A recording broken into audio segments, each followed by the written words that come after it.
Good evening, Vapors. This is Tyler from Cloud Chaser Productions, and today I'm going to do a tutorial on the Hammer of God as well as the Mason RDA by Vaporgate. Now I'm going to go ahead and start off by showing you the mod. See how it's got this tape on it. There is, well, the problem that I was running into with this setup on the top of the Hammer of God V2, which this is, and it is a clone, I think. I got it off of a forum, so nobody actually knows if it's a clone or a authentic, and I don't have an actual authentic to compare it to, so I'm just going to go ahead and say it's a clone. But there, at the top, there's the 510 connection, right? And then there's a rubber ring that goes all the way around it. It'll fit about a 30 millimeter RDA. Well, seeing as how the Mason is a 40 millimeter RDA, it actually extends over that grommet, and it was contacting the metal.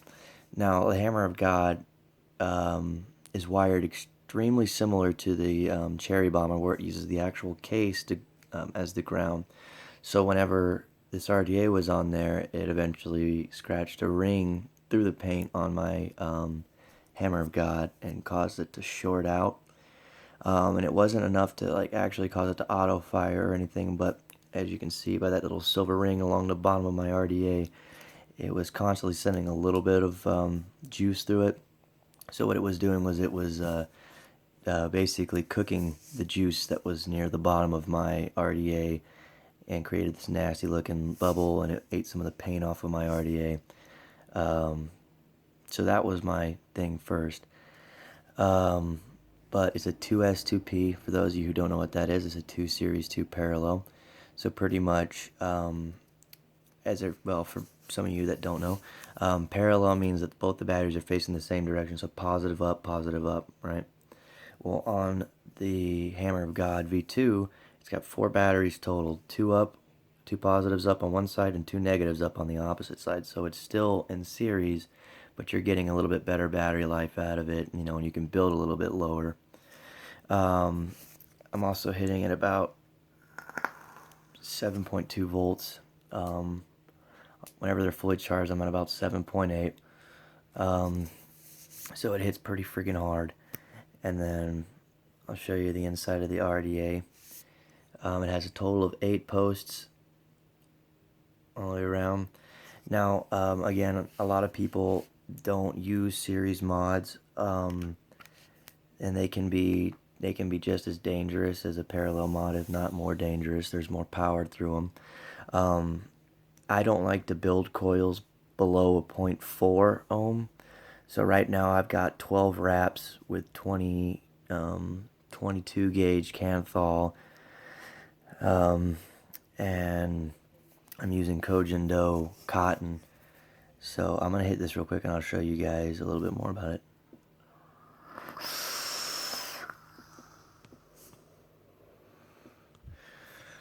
So it hits pretty good. With boxes like this, I definitely suggest using a higher VG blend. The thicker the juice, the longer it'll stay on your coil. It won't burn out as fast. Now, I'm not, well, I just moved from Colorado, so it's kind of cool seeing something coming from Vaporgate, which is a Colorado brand. I like the RDA a lot. I've heard a lot of complaints about it. Inside the box, it came with a bunch of different stuff, including extra screws, grommet, and all that stuff. But I'm just going to kind of run over what people have been having issues with. As you can see by this one, it's got 4 air holes as compared to the one that I'm using that only has a total of 2 right here. Now, this RDA has a ton of airflow, almost too much airflow.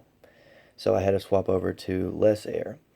But what people have been saying about this RDA is because of the way these 4 air holes are positioned, they don't actually match up correctly to 4 wire builds or 4 coil builds.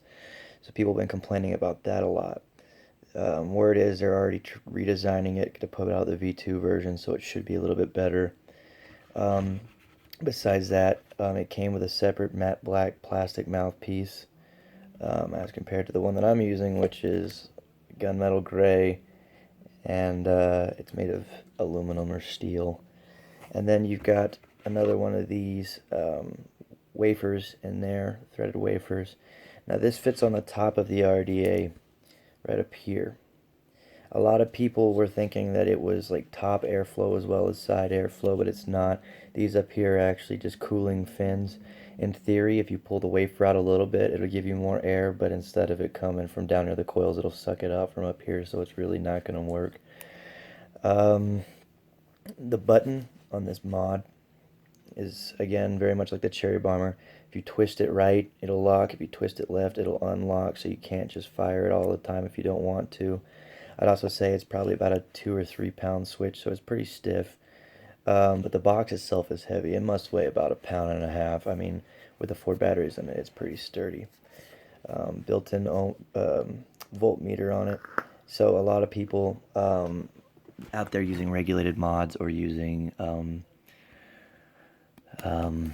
parallel mods like the Tugboat or whatever you're using, a lot of times those are measured in watts.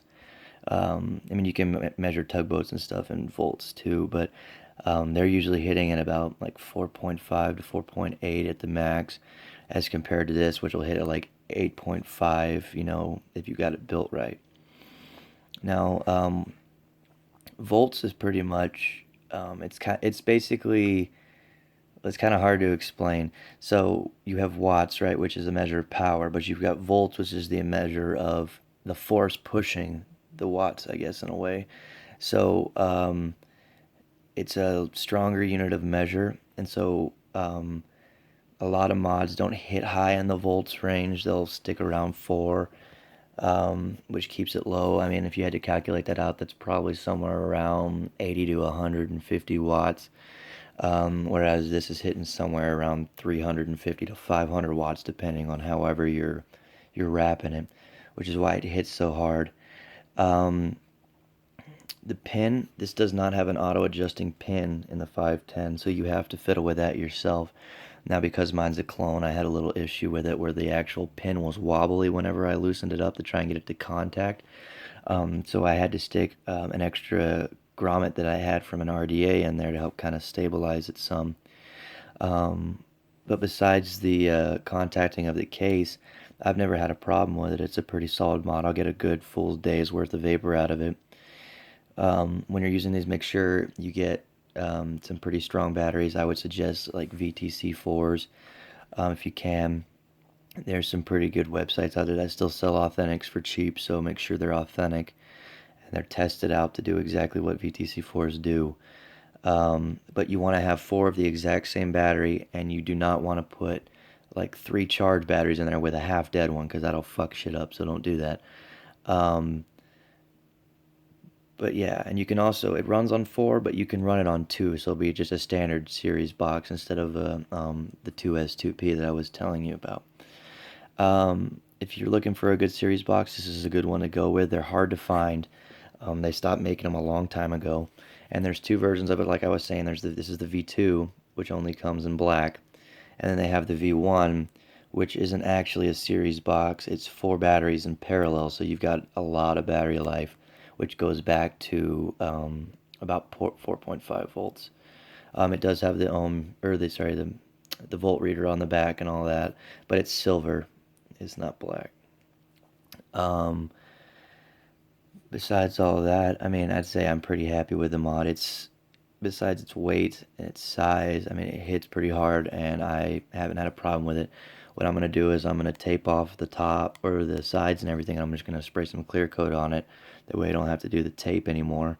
But just don't build below 0.4. And definitely, if you don't know what Ohm's law is, you definitely need to go and look that up and figure that out.